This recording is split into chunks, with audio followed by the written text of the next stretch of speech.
Etienne Massa Kabinda, le tout nouveau secrétaire général de la présidence de la République, a été reçu ce matin au palais de la présidence de la République. Conférence de presse du porte-parole de la présidence de la République, Alain-Claude Bilémindé, face à la presse, a évoqué les problèmes de lutte contre la pauvreté, l'agenda du chef de l'État, mais aussi la médiature gabonaise. Et puis, une délégation de la Commission africaine des droits de l'homme dans nos murs.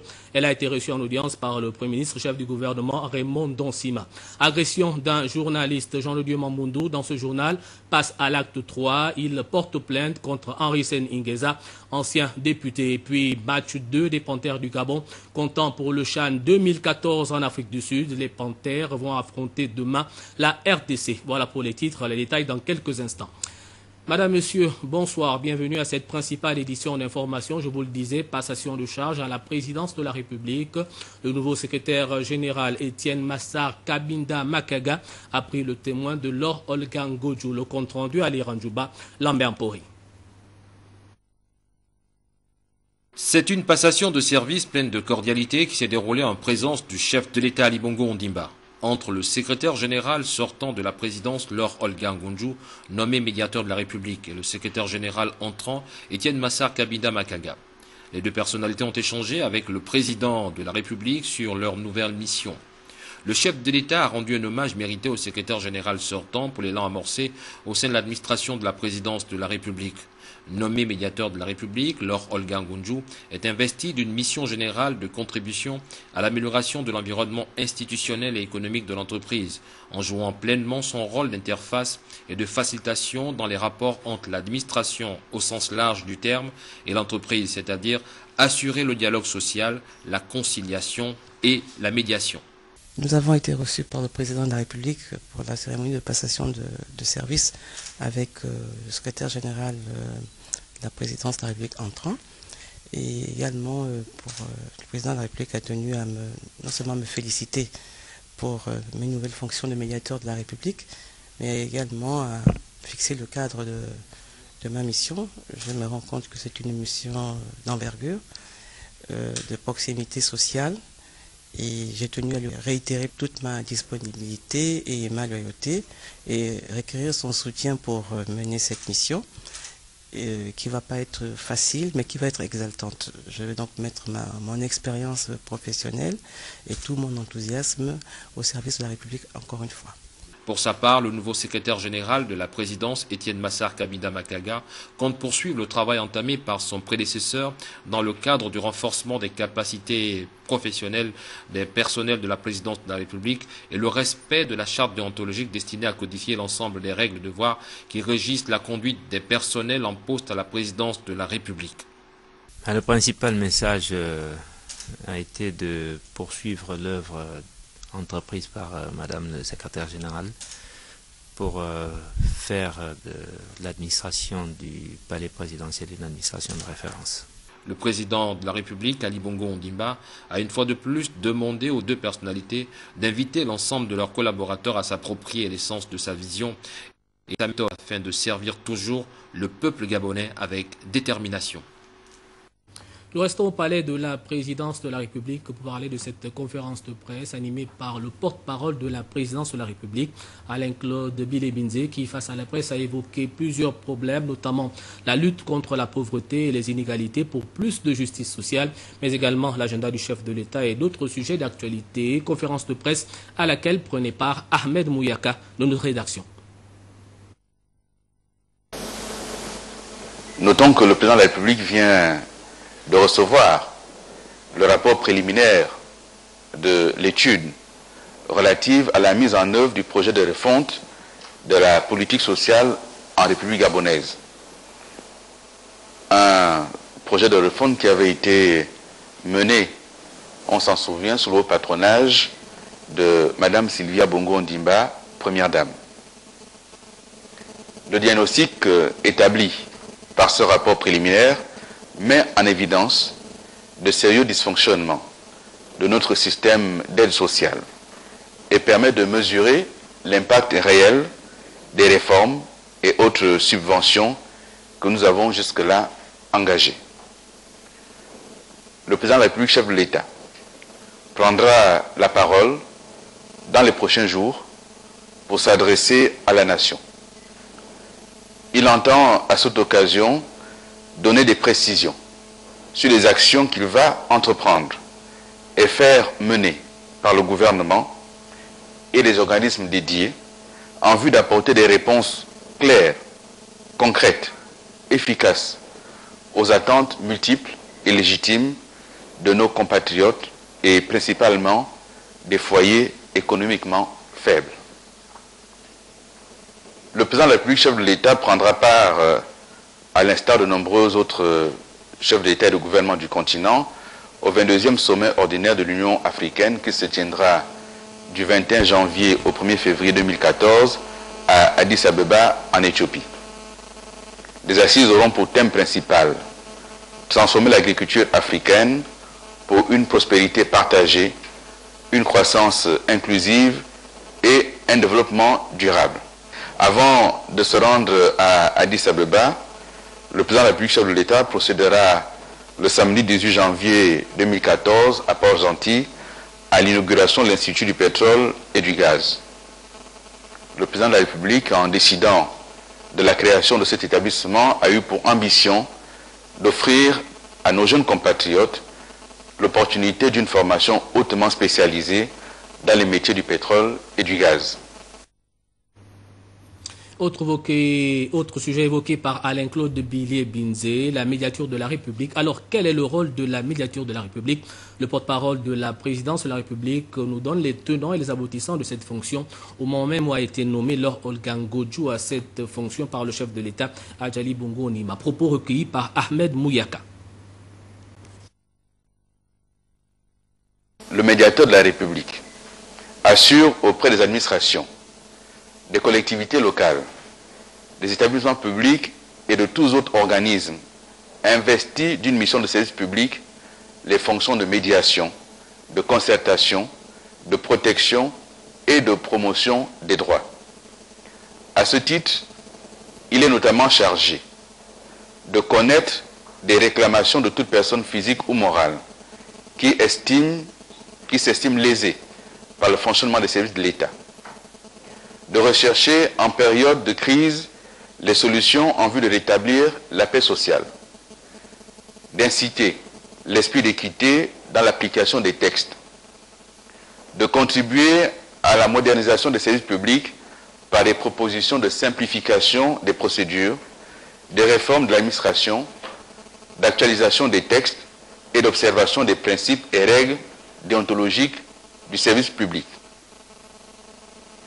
La forte personnalité, la grande expérience, aussi bien politique qu'administrative, du nouveau médiateur devrait aider à accroître la lisibilité, l'efficacité et la vigueur de cette institution. Par cette nomination, le président de la République vient encore une fois d'exprimer sa ferme volonté de prendre en compte l'approche genre dans la gestion des institutions de notre pays. Nous allons à présent à la primature pour parler de cette réunion tenue ce matin par le Premier ministre, chef du gouvernement Raymond Donsima, suite aux instructions du président de la République, chef de l'État, sur le recadrage et la rédynamisation des mesures de solidarité sociale dans notre pays. Tous les acteurs concernés par la question ont pris part à cette rencontre, ce que nous rapporte ici Claudette Ehoré-Richon, Olivier Antonio Dibal. Réaction spontanée du Premier ministre Raymond Donsima face aux instructions du chef de l'État Ali Bongo Ondimba portant sur le renforcement de la protection sociale et de la solidarité dans notre pays. C'est le moins que l'on puisse dire de cette séance de travail préliminaire qui a regroupé autour du chef du gouvernement tous les pôles de décision relatifs à la variable sociale, ministres et responsables sous tutelle.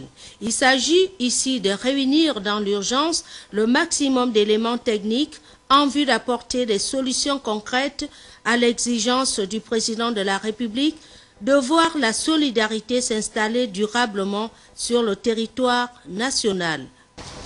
Chacun a pu noter dans l'intervention du chef de l'État à l'occasion des vœux à la nation, d'abord.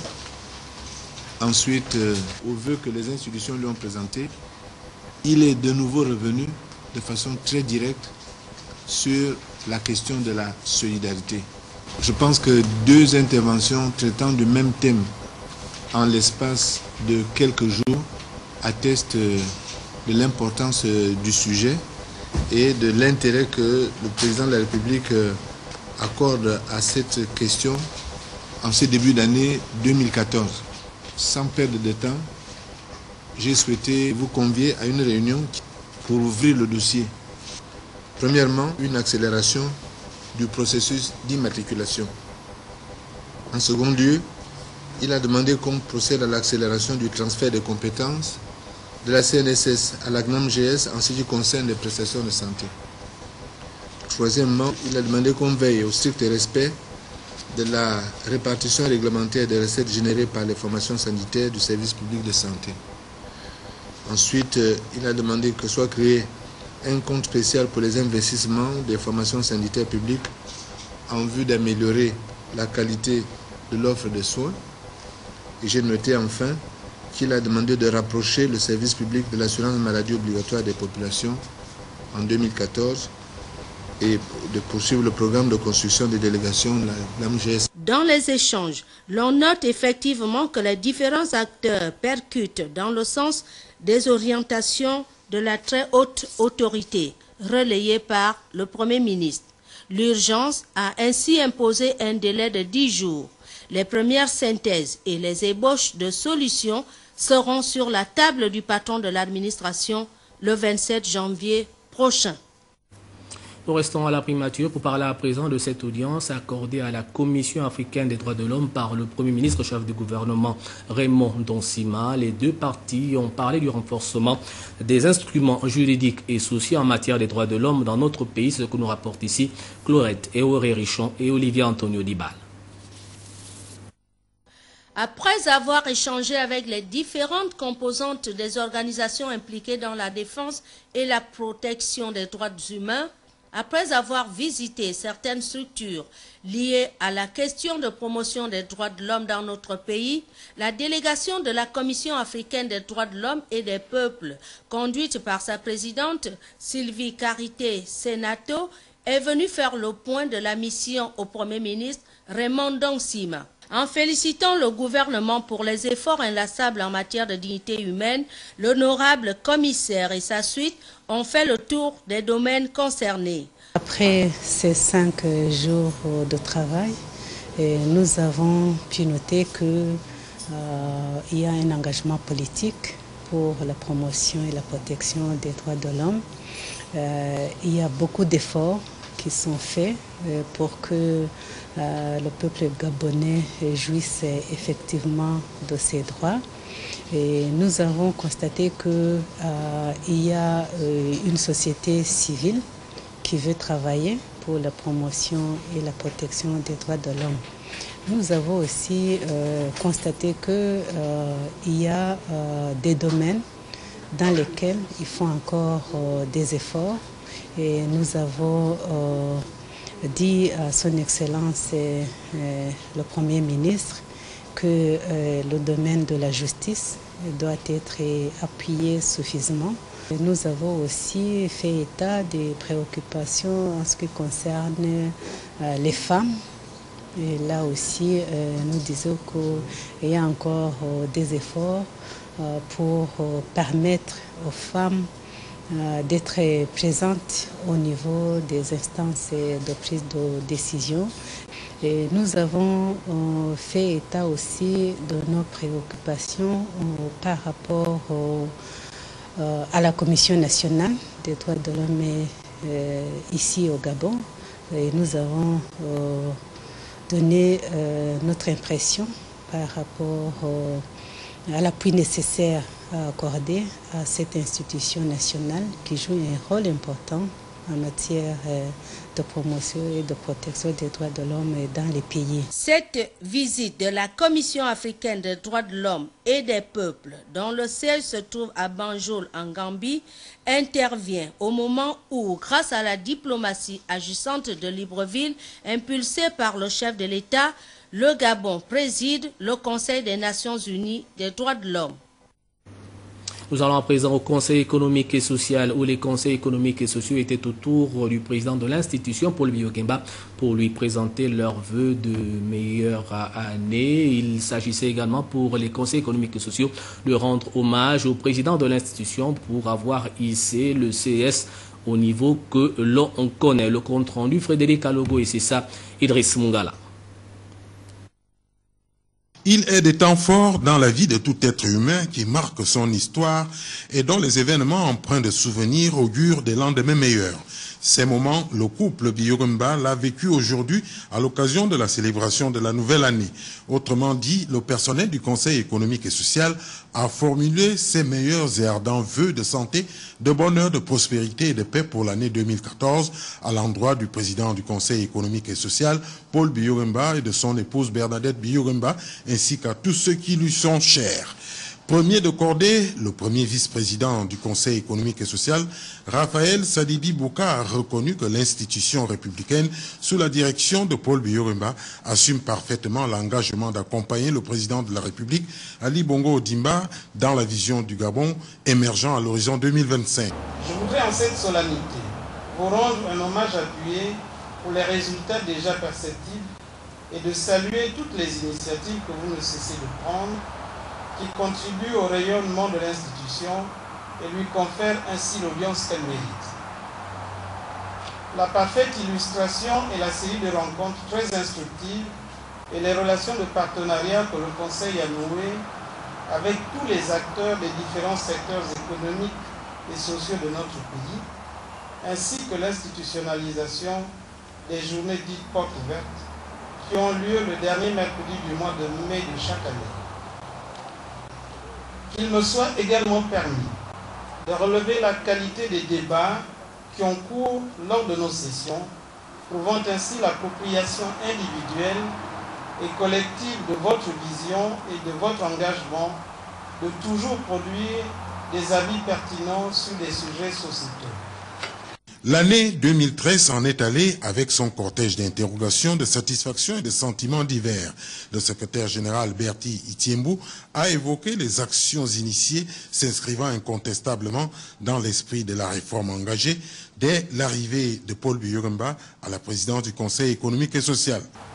Nul doute qu'avec la ferme volonté et la puissance d'engagement qui vous anime, vous parviendrez à faire de cette institution et émanation des forces vives de la nation une institution résolument orientée vers la quête de l'excellence.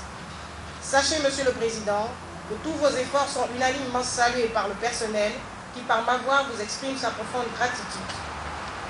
En réponse aux deux allocutions précédentes, Paul Biyo-Kemba a dit maintenir le cap de faire du Conseil économique et social une institution utile. Notre statut d'institution consultative doit nous permettre d'être comme un aimant qui attire les uns et les autres, compte tenu uniquement de la qualité et de la pertinence de ses avis et recommandations.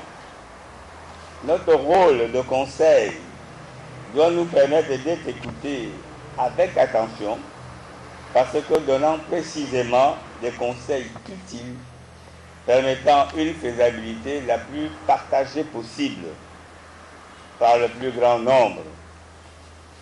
C'est pour cela que nous nous devons, plus que par le passé, d'être performants, de sortir des sentiers battus, d'être imaginatifs, d'être constructifs, d'être responsables et attrayants dans nos travaux.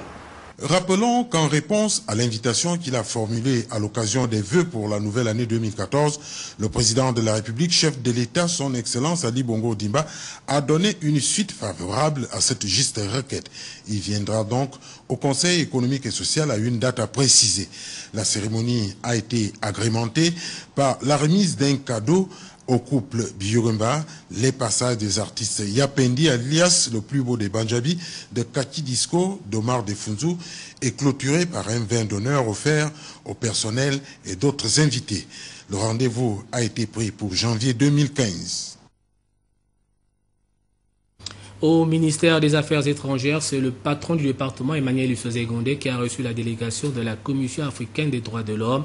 Il s'agissait pour Maître Souyata Maïga d'apprécier les avancées significatives du Gabon en la matière. Le compte rendu Bureau Mikala, Yvette Okosa.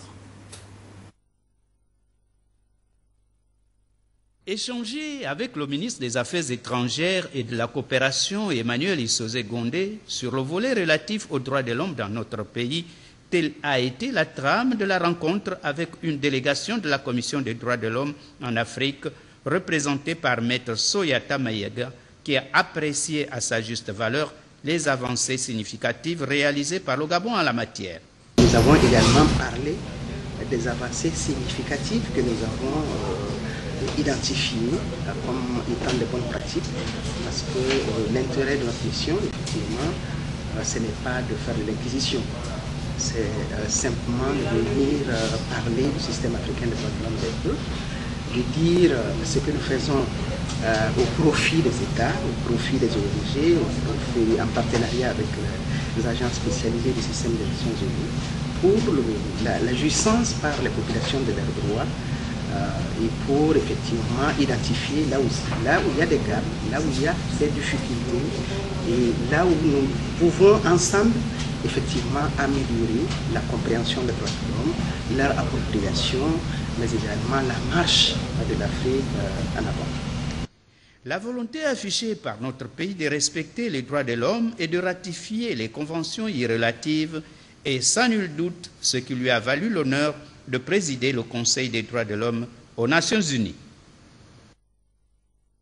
Voilà, et puis juste après les affaires étrangères, la Commission africaine des droits de l'homme est allée donc rendre visite à la Commission nationale des droits de l'homme du Gabon. Il s'agissait pour cette délégation de prendre réellement le pouls des droits de l'homme dans notre pays. Le compte rendu, Djerimbogo Bivigo, Yvette Okosa.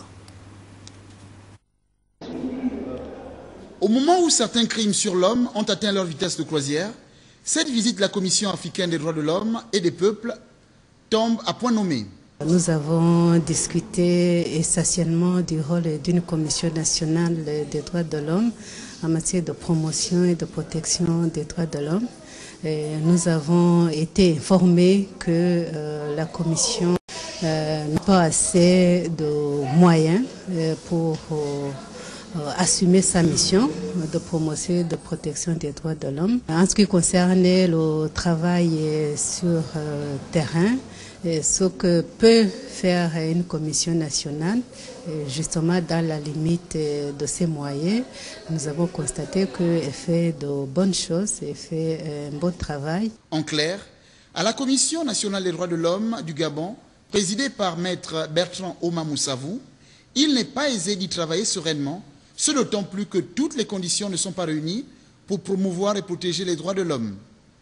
Impossible d'ailleurs de parler de droits de l'homme au Gabon sans évoquer les crimes rituels dont il faut trouver la solution. Nous avons été informés de ces crimes rituels, mais la première responsabilité revient aux institutions nationales, c'est-à-dire le parquet, la police, pour d'abord identifier les auteurs, ensuite le judiciaire, pour donner des peines correspondant à cette pratique très mauvaise, parce que nous avons constaté que non seulement ce sont des crimes qui sont dirigés vers les grandes personnes, mais aussi sont dirigés contre les enfants.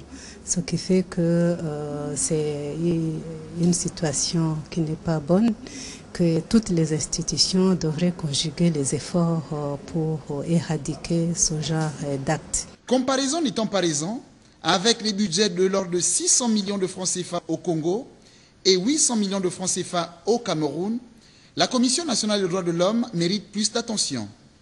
Une attention renforcée par le fait que le Gabon préside depuis quelques mois le Conseil des droits de l'homme de l'ONU. Et puis pour sa part, Paulette Mungengi, ministre déléguée à l'Éducation nationale en charge de l'enseignement technique et de la formation professionnelle, a reçu une délégation de la Banque mondiale au Gabon avec Youssouf Zouera. Paulette Mungengi a évoqué le projet éducation-formation en vigueur dans notre pays. Le compte rendu, Jean-Raoul Mbadinga, Jean-Pierre Moussouami.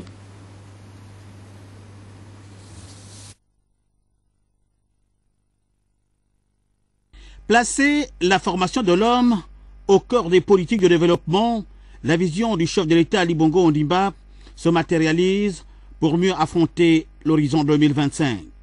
Transformation des matières premières au Gabon, lancement des grands chantiers de développement, tout cela nécessite des formations, des grandes envergures permettant au Gabon de se doter des hommes capables de porter les grands défis du gouvernement. Et le département de l'enseignement technique de mettre cette politique en musique, d'où le projet éducation-formation. La Banque mondiale a décidé de nous accompagner dans ce challenge en développant des activités qui concernent la formation professionnelle, notamment dans la construction des établissements, leur équipement et la formation des enseignants et des formateurs pour faire en sorte que nous puissions mettre à disposition des entreprises des personnels qualifiés, bien formés, capables de répondre aux besoins des entreprises. Les projets qui sont ciblés concernent les domaines de l'agriculture, de l'élevage, de la pêche, de la maintenance des équipements, de la construction du BTP et de l'économie numérique, si on peut parler comme ça, et pour faire en sorte que demain, les élèves ou les apprenants qui sont dans nos établissements puissent être nantis d'une formation capable de leur donner l'accès à l'emploi, ce qui n'est pas le cas aujourd'hui. Pour cela, la Banque mondiale a été directement sollicitée pour participer à la mission d'identification du projet éducation-formation.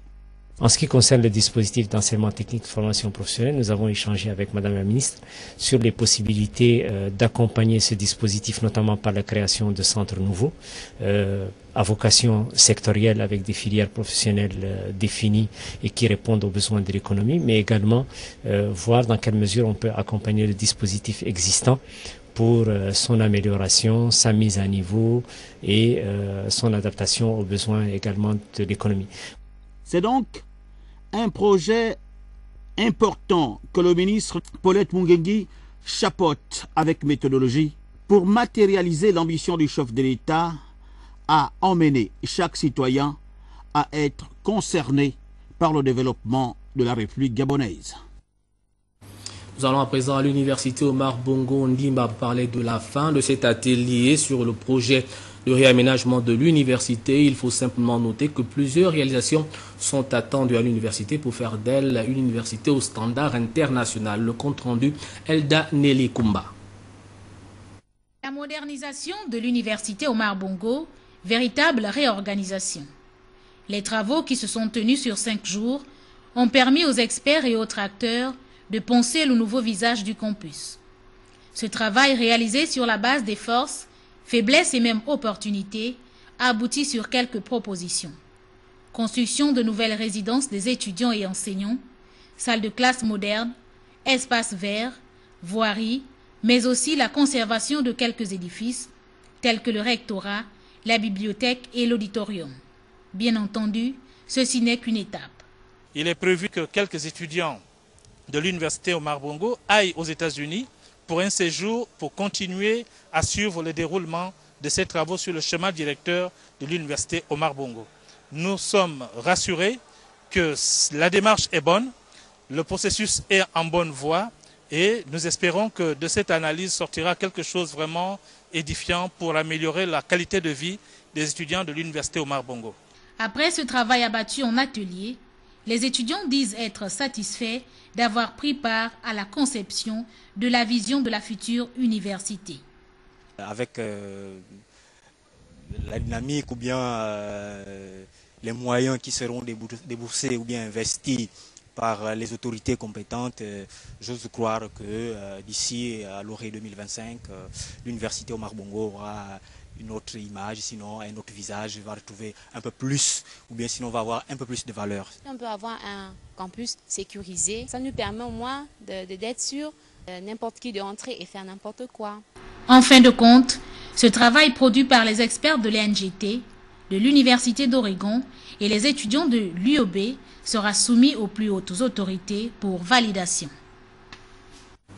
L'université Omar Bongo, on en parle toujours dans ce journal et sur ce plateau à l'occasion de la rentrée solennelle 2013-2014. Nous recevons M. Obanga Dieudonné, il est le secrétaire général de l'université Omar Bongo Ondimba. Il est donc là pour une importante déclaration. M. Obanga, bonsoir. Bonsoir, monsieur. Nous vous écoutons. Bien. Conformément aux dispositions de l'arrêté numéro 00873, MEST du 15 octobre 2006, portant fixation des règles relatives aux solennités, honneurs académiques et à la préséance à l'université Omar Bongo, notamment en son article 2, qui stipule, je cite, « Les solennités académiques sont des cérémonies ordinaires organisées au sein de l'université sur ordre des conseils électoraux et académiques, à l'initiative du recteur, du secrétaire général ou d'un chef d'établissement. Elles visent à donner un cachet particulier à certains moments de la vie académique. » Fin de citation. Le Conseil électoral, en son séance du mardi 14 janvier 2014, a arrêté l'organisation de la cérémonie de rentrée solennelle 2013-2014 au samedi 18 janvier 2014 à partir de 10 h sur le parvis du rectorat. Le programme de la dite cérémonie est décliné ainsi qu'il suit. 9h30, mise en place, terminée. 10 h, début de la procession. 10h30, allocution de bienvenue du secrétaire général de l'université Omar Bongo. 10h40, allocution d'orientation de la nouvelle année académique par le recteur de l'université Omar Bongo. 10h50, leçon inaugurale. Aussi, est-il recommandé aux autorités universitaires, aux enseignants et enseignants-chercheurs de se vêtir de leur toge, conformément à l'article 18 de l'arrêté suscité relatif à l'habit académique à l'université. Les autres responsables administratifs, les invités extérieurs, les personnels administratifs seront en costume de ville ou traditionnel consacré par les usages de la nation. Fait à Libreville le 15 janvier 2014, le recteur de l'université Omar Bongo, professeur Marc-Louis Ropivia. Je vous remercie. Voilà, nous recevions M. Obanga Dieudonné, secrétaire général de l'université Omar Bongo Ondimba. Il nous a livré une communication à l'occasion de la rentrée solennelle 2013-2014. Nous restons dans l'enseignement supérieur à l'école de la Compagnie nationale de navigation intérieure et internationale. Les élèves étudiants AFRAM en logistique sont allés toucher du doigt les réalités des cours théoriques reçus dans leur établissement. Il faut simplement noter que la CNII contribue également à la formation de jeunes compatriotes gabonais. Regardez dans ce reportage.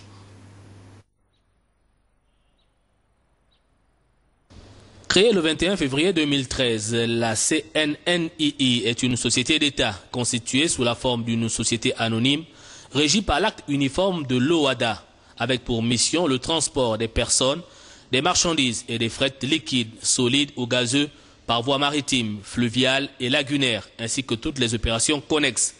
La Compagnie nationale de navigation intérieure et internationale participe également à la politique de formation des étudiants gabonais. La direction de l'armement, c'est cette direction qui organise les conditions techniques, administratives et juridiques qui permettent aux hommes qui sont à terre d'embarquer à bord pour permettre aux bateaux de partir. Pour l'AFRAM, cet aspect pédagogique permettra aux étudiants de s'imprégner des réalités de l'entreprise, mieux connaître le secteur des transports maritimes, fluvial et lagunaires. La logistique se base encore plus sur le métier physique que sur les matières théoriques. En plus de ça, nous avons fait le tour de la CNNII, depuis la direction générale jusqu'à la direction ici d'Ovendo.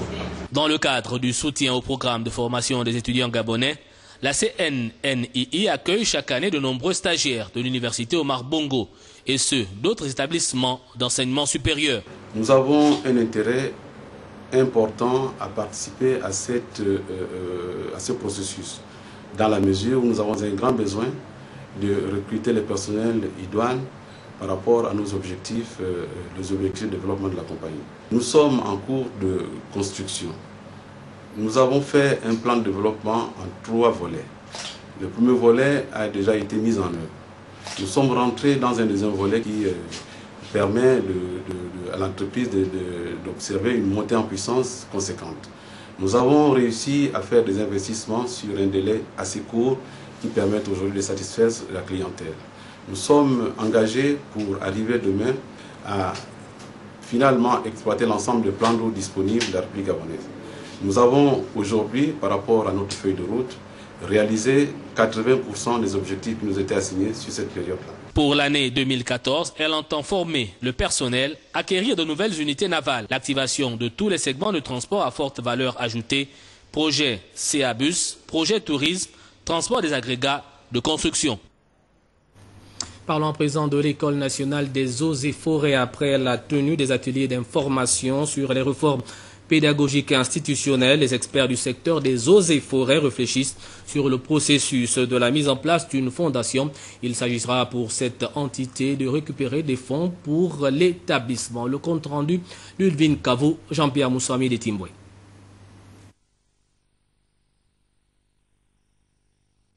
La multiplication des rencontres entre experts du secteur eau et forêt et universitaires gabonais témoigne ici de leur volonté de voir s'accomplir enfin la réforme de l'École nationale des eaux et forêts.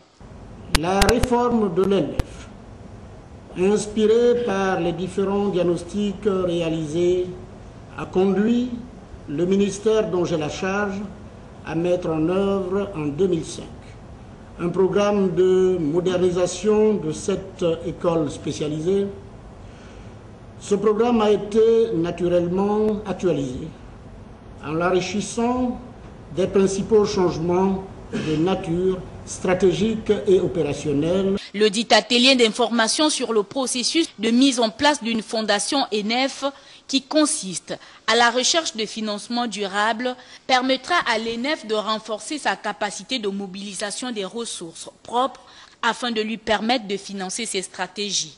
Comme on le voit dans beaucoup de pays aujourd'hui du Nord et des pays anglo-saxons, en fait l'ENEF est rentré dans un processus de modernisation qui consiste effectivement à avoir tout le budget de l'État, mais à avoir des ressources additionnelles.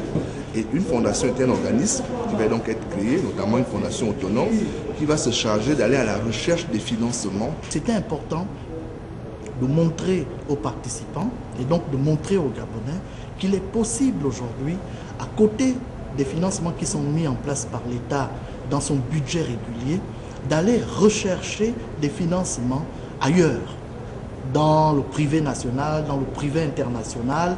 Aujourd'hui, au Gabon, nous avons une législation qui permet cela. Au même titre que la réforme institutionnelle et pédagogique de l'ENEF, la création d'une fondation ENEF est incontestablement une ambition affirmée de changement de paradigme dans la conduite des actions de formation et de recherche. L'ENEF aujourd'hui est financée à 100% par l'État. La tendance ou les orientations, les directives qui sont données, c'est de pouvoir aider à alléger l'État, désengager l'État sur un horizon de 5 ans, 10 ans, 15 ans, 20 ans, on va dire à l'horizon 2025. La mise en pratique de ce nouveau mode de gouvernance par l'ENEF viendra inverser la tendance de financement actuelle assurée à 100% par l'État. Conseil d'administration de la Société nationale du logement social, les administrateurs étaient donc réunis pour adoption des mesures visant à répondre à la demande croissante des Gabonais par rapport aux logements sociaux. Esquisse de réponse dans ce reportage de Jean-Augustin Zenke et Jean-Pierre Moussouami de Timboué. Se loger convenablement à Libreville, comme dans les autres localités du pays, constitue à n'en point douter un casse-tête pour les ménages aux revenus modestes. Pour remédier au problème et faciliter l'accès au logement décent aux Gabonais à faible revenu, et conformément à la volonté du chef de l'État Ali Bongo Ondimba, est née en mai 2013 la Société nationale du logement social, qui tient son premier conseil d'administration avec pour point à l'ordre du jour l'adoption du budget et la validation des critères et modalités d'acquisition. Le budget a été adopté et en 2014, pour les chantiers en cours, il est fort possible que certaines des maisons qui sont déjà construites et que nous aurons la possibilité de visiter dans les 3 semaines qui suivent Parce qu'une chose est d'entendre ou de dire quelque chose, et une autre est de voir ce qui se fait. Il n'y a pas que les logements, il y a également dans ce grand dossier très important, les sites à viabiliser qui seront mis à la disposition des Gabonaises et des Gabonais. Dans le projet d'ordre du jour, nous avons examiné le dossier relatif aux critères d'accès aux logements sociaux et les critères d'accès aux terrains viabilisés. Je vous le dis clairement que je crois que le citoyen lambda, pour reprendre votre terme, sera satisfait. Les conditions sont accessibles. Parce que, je vous le dis clairement, c'est les documents auxquels vous pourrez avoir accès. Il y a une tranche ouverte pour des revenus modestes qui vont entre 150 000 et 1 million. Devant la détermination affichée par les plus autorités à loger les Gabonais économiquement faibles, l'optimisme demeure désormais. Cette réunion de ce jour marque en fait on va dire la finalisation de la stratégie qui a été mise en place pour apporter une réponse à la demande en logements sociaux. Et aujourd'hui, on peut le dire sans risque de se tromper que demain sera meilleur qu'aujourd'hui. Nous avons présenté un budget assez inédit, déjà il faut le dire, un budget équilibré, un budget qui garantit les engagements que nous avons pris auprès de nos bailleurs de fonds, un budget qui garantit la construction de logements tels que nous ambitionnons de faire. Et de l'autre côté, ils ont également acté les conditions d'éligibilité et les modalités d'attribution de logements. La Société nationale du logement social a déjà lancé un programme de construction et de commercialisation de près de 2000 logements dans la zone de Bikele. Des critères d'éligibilité et de modalités d'attribution garantissant l'égalité de traitement pour tous les Gabonais ont été clairement définis et feront très prochainement l'objet d'une large campagne de communication. Un autre invité dans cette édition d'information, il s'agit de M. Marcel Igaga. Il est président de l'association Unité. Bonsoir. Bonsoir, M. Moussandiri. L'association Unité, brièvement, qu'est-ce que c'est? L'association L'Unité, c'est un groupement de personnes organisées qui partagent une même vision, celle d'aider les populations les plus défavorisées. C'est pourquoi nous avons mis en place cette association pour venir en aide aux personnes vulnérables. Voilà, donc vous êtes là dans le cadre d'une opération de don de sang qui va s'effectuer demain au Centre national de transfusion sanguine de Libreville, alors que votre association est connue principalement comme une entité venant en aide aux personnes faibles sur la nationale. Alors qu'est-ce qui vous a motivé à mettre en place cette action de don de sang? Ce qu'il faut dire, c'est que parmi le panel d'actions que nous avons arrêté pour 2014, il se trouve que la première action consistait à faire ce don de sang. Et la deuxième raison, c'est que nous sommes une population jeune et il n'y a aucune raison que des gens meurent pour une simple goutte de sang. Il est inadmissible. En gros, le constat, c'est qu'au Centre national de transfusion sanguine, il n'y a pas de poche de sang. La demande est supérieure à l'offre. C'est pourquoi nous avons estimé qu'il était de notre devoir, étant une association qui prône l'unité, de venir en aide à ces personnes qui sont dans le besoin. Concrètement, qu'est-ce qui va se passer demain? Demain à 8h30, la cérémonie va débuter au niveau du Centre national de transfusion sanguine. Il y aura un discours qui sera prononcé par l'un des responsables du Centre national de transfusion sanguine. Ensuite, le président tiendra également un petit discours à l'endroit des personnes qui viendront offrir leur sang gratuitement et la cérémonie débutera proprement aux environs de 9h. Alors les gens ont peut-être souvent peur de faire ce don de sang. Qu'est-ce que vous pouvez donner comme message ce soir à ceux-là qui hésiteraient de venir donner leur sang demain au Centre national de transfusion sanguine de Libreville? C'est un tort. Il n'est pas bon d'avoir des a priori. Nous sommes tous humains, nous sommes tous Gabonais, nous sommes une population jeune et faible. Nous sommes environ 1 500 000 habitants. Il n'y a aucune raison que nous laissons mourir nos frères, nos sœurs, nos mamans, parce que nous avions des a priori. Il est temps de nous lever, il est temps d'apporter notre soutien à ces personnes vulnérables. Nous invitons massivement toutes les personnes de bonne foi à venir nous soutenir dans cette action. Voilà, c'était M. Marcel Igaga, président de l'association L'Unité. Il était là donc pour nous parler de cette opération de don de sang qui va se tenir demain au Centre national de transfusion sanguine de Libreville. Il demande à tout un chacun de venir dès 8h30 pour apporter sa contribution à l'opération. La page politique de cette édition d'information, l'actualité, l'élection du conseil départemental de Lampassa. Le compte rendu de nos confrères de TV Masoukou.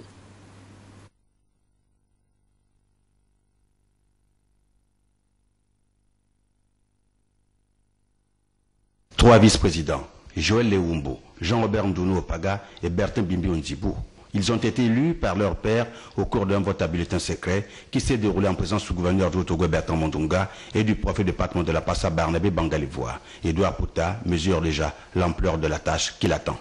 Le département de la Passa est vaste, mais je ne ménagerai aucun effort d'apporter ma pierre à l'édifice afin de satisfaire au maximum les préoccupations de ces populations qui, par leur vote, ont fait confiance à la liste présentée par le Parti démocratique gabonais. Présent à la discussion spéciale, le membre du bureau politique Rufin Paquet Monzunga, lui, s'est dit satisfait du climat qui a régné tout au long du processus. Le vote a été effectué dans des conditions totalement apaisées. Le parti majoritaire a proposé des candidats et la discipline du parti a prévalu. Chacun des élus, donc du président au troisième vice-président, l'ont été à une très large majorité. Ça signifie donc que les conseillers ont fait preuve de discipline et ont choisi les personnalités qui devront donc diriger le conseil départemental au cours des années qui arrivent. Et évidemment, en tant que citoyens du département, nous nous sommes engagés à les soutenir dans cet effort. Si l'on note qu'au cours du vote de décembre dernier, au niveau de ce conseil, le Centre libéral réformateur a fait rentrer quelques têtes. Au finish, c'est le département qui a gagné. La suite du journal avec ce communiqué prévu initialement le dimanche 12 janvier dernier. C'est finalement ce dimanche 19 janvier que les conseillers élus du département d'Untem doivent se retrouver pour élire les membres du bureau du conseil départemental conformément à l'arrêté signé du ministre de l'Intérieur pour la convocation du collège des conseillers départementaux. Et puis nous revenons sur cette actualité, le cas de l'agression de l'un de nos confrères dans l'exercice de ses fonctions. Il s'agit de Jean de Dieu Mambundu. Il a été donc agressé par l'homme de main de l'ancien député Henri Sen Igueza alors qu'il procédait à un reportage d'enquête sur un litige foncier. Les détails avec Jean-Raoul Mbadinga. Alors que l'opinion nationale, internationale et l'ensemble du monde médiatique gabonais gardent encore à l'esprit ce plaidoyer historique de Bertrand Mapangou, président du CNC au chef de l'État Ali Bongo Ondimba lors de son récent rituel républicain de présentation de vœux en faveur de l'amélioration des conditions de vie et de travail des journalistes, l'on apprend avec stupeur cette agression sauvage perpétrée par le nommé Eugène Massima, homme de main de l'ancien député de l'opposition Henri Sen Igueza contre Jean de Dieu Mambundu, mandaté par sa rédaction aux côtés du journaliste Paulin Siaki, aux fins d'enquête destinée à faire la lumière sur un pseudo-litige foncier au demeurant sans fondement légal qui oppose d'hommes politiques au journaliste Patrick Zoro-Bekale au lieu dit Okala débarcadère.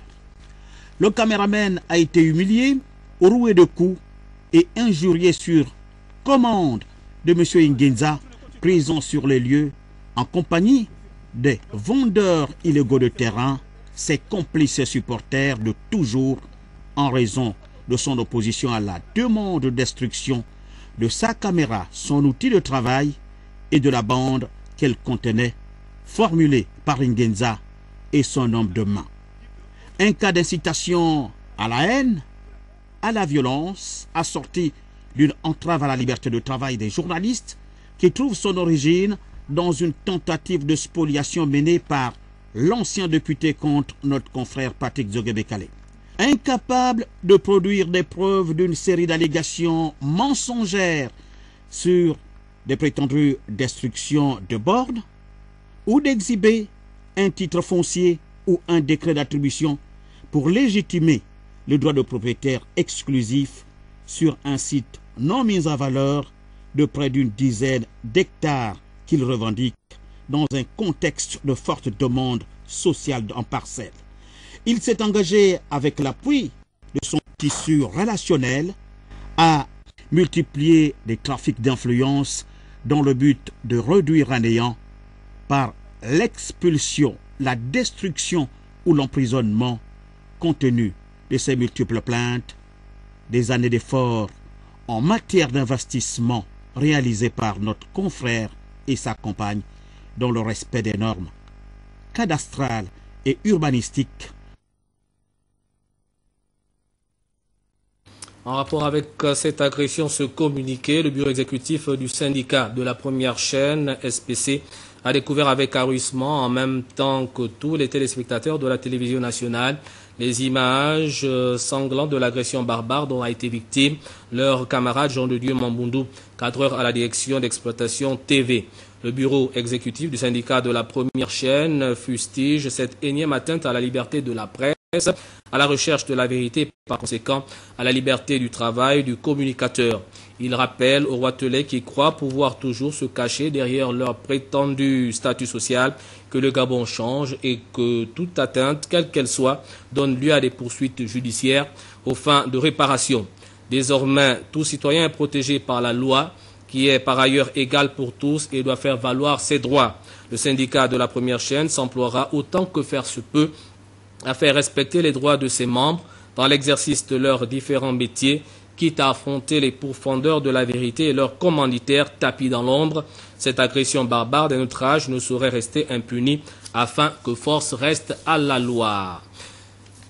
Dernier invité de cette édition d'information, il s'agit de Madame Yvette Gracia Essongue. Bonsoir. Bonsoir, monsieur. Alors, vous êtes là dans le cadre d'une conférence des amours. Déjà, vous appartenez à un club, le club familial. Qu'est-ce que c'est?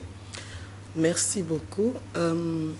Je suis fondatrice donc du club Café Familia et qui existe depuis 4 ans. Et nous, c'est notre façon, on va dire, de venir réparer le tissu social national. Nous sommes des patriotes et tant qu'on peut faire quelque chose, on le fera. Et donc, ce club est un espace d'éducation familiale. Nous pensons que les rôles familiaux ne sont pas innés et tous les rôles s'apprennent. Être père, être mère, même être fils s'apprend. Et c'est pourquoi, dans le cadre de nos activités, pour lancer cette année 2014, nous organisons donc, en collaboration avec l'Église Alliance chrétienne du Gabon, notamment la paroisse d'Aveya 2, une conférence que nous avons dénommée Conférence des Amours. Conférence des Amours. Alors, qu'est-ce que c'est Conférence des Amours? Bon, parce qu'il y en a plusieurs et puis nous avons constaté un phénomène social nouveau au Gabon ici, particulièrement pendant la période juillet-août et même pendant la période de décembre qui vient de passer, 2013, c'est que les mairies allaient jusqu'à parfois plus d'une dizaine de mariages par jour. Et même que les mariages commençaient dès le mercredi déjà, le jeudi, le vendredi. Ça veut dire que de plus en plus de personnes qui hésitaient, qui avaient peur de l'état civil, commencent à prendre des décisions. Et surtout des jeunes de plus en plus se mettent en famille, se marient. Et c'est déjà mieux que de se mettre juste en ménage, de concubinage. Et donc nous faisons la promotion de la famille et nous essayons à notre manière d'éduquer donc ces couples, on va dire, et particulièrement aussi ceux qui hésitent encore de s'engager parce que le mariage est difficile à vivre. Et nous nous inspirons évidemment des Saintes Écritures pour donner quelques tuyaux, quelques pans d'éducation à ceux qui ont du mal à aimer tout le temps. Parce que c'est facile de le faire pour 1 an, 2 ans, mais quand ça devient 10, 20, 30 ans, ça devient assez compliqué si on n'a pas quelques principes. Et par exemple, pour cette conférence, nous voulons demander à tous ceux qui sont en couple d'insérer dans leur union Dieu. Parce que, qu'on le veuille ou pas, même les agnostiques ont du mal à gérer cette unité de base de l'éducation de tout être humain. Et un pays n'est solide qu'avec des familles solides. Et la famille a à son centre le mariage. et qui est une association, pas pour, comment dire, une société commerciale comme dans laquelle nous sommes maintenant, mais une société... Le mariage doit être, on va dire, un principe d'altruisme. On le fait d'abord. Tout ce qu'on fait pour l'autre, on le fait pour Dieu. Et c'est vraiment notre message. Comme ça, on peut le faire tout le temps et dans la durée, indépendamment de ce que l'autre est. Je pense que c'est ça le principe de l'amour divin, un amour gracieux, un amour qui ne dépend pas de l'autre, mais qui est une décision et pas une émotion. Et ce que nous craignons avec ce phénomène de multiplication des unions, c'est vrai que nous faisons la promotion du mariage, mais c'est que il ne faut pas que le mariage devienne, on va dire, une institution, on va dire, banale avec le temps, parce que les jeunes qui se marient doivent comprendre qu'il faut absolument grandir mentalement, psychologiquement, être capable d'assumer certaines difficultés et de les traverser avec brio. Et c'est pour ça que nous organisons. Ceux qui vont découvrir, et pour le cas par exemple de Jean-Pierre Moussoami qui aimerait officiellement, n'est-ce pas, faire son mariage, le jour, c'est quand et c'est à quelle heure? Voilà, donc nous commençons lundi jusqu'à vendredi à 18h30. L'église de l'Alliance chrétienne d'Avea2 se situe à Avea, bien sûr, donc à l'entrée de Carrefour Rio. Ce n'est pas difficile. Et nous serons là tous les soirs à 18h30. Un contact? Le samedi, bon, un contact, nous avons le 05 08 22 08. Vous avez du lundi à vendredi et le samedi? Et le samedi, je réponds à toutes les questions parce que vous savez, moi j'ai prévu un menu, mais il faudrait, en tant qu'éducatrice familiale, mais il faudrait que peut-être ceux qui ont des interrogations puissent les poser dans tous les domaines du couple, en partant de comment les responsabilités de l'homme, de la femme, jusqu'à l'éducation des enfants, jusqu'à l'intimité dans le couple, ainsi de suite.